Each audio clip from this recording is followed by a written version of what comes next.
Nanny MC Fay, topic of the day, part 11. Let's start with Australia. No porridge this morning. I needed to write this first, but I'll have it later.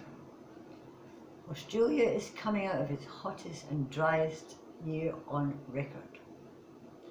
On the 11th of November last year, a fire started in Queensland and burnt over 49,000 acres of bush. Since then, there have been many large bushfires burning across Australia, especially the southeast, where a state of emergency was declared in New South Wales. As of January the 14th, 46 million acres have been destroyed, 29 people dead, and more than 1 billion animals killed. Now, intense thunderstorms, which have brought relief to many scorched parts, has caused flash flooding across the country.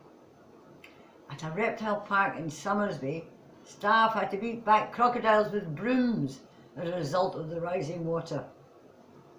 The Australian Tennis Open in Melbourne, Victoria, was severely affected by smoke last Wednesday, January the 15th. Several tennis players collapsed and matches were stopped. Winds had blown the smoke from the fires in East Victoria and New South Wales into the city. Residents had to take to supermarkets for air. Now, thankfully, the heavy downpours are clearing the smoke. While all this is going on, the Prime Minister's office denied he was on holiday in Hawaii.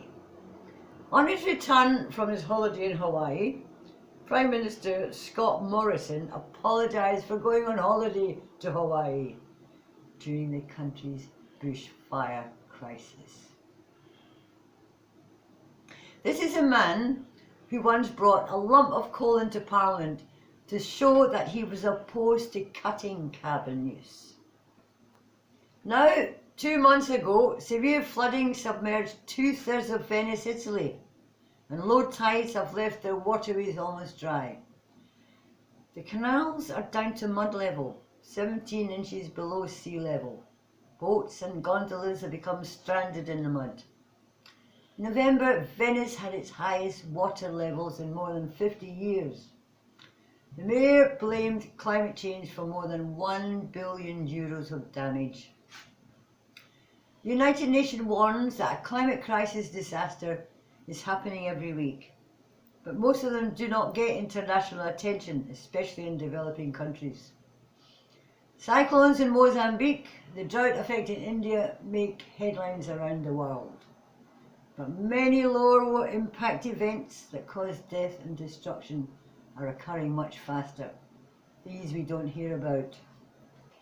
Climate change is the biggest threat to mankind over and above weapons of mass destruction, as stated by the business people who will be attending the Davos 2020 World Economic Forum in Switzerland. Among the people attending for the first time will be Donald Trump. The Uber boss will be there. I'm sorry, I can't pronounce his name. Also going will be Greta Thunberg, who will be trekking her way up the Alps to Davos rather than using public transport. Well done there. The World Economic Forum was launched in 1971 and aims to improve the world. They're taking a long time doing it. The forum is held every year in a beautiful and luxurious alpine ski resort. Leaders from business, top people in politics, charities, academia, all are put in the same room. Many use this as a chance to do business deals.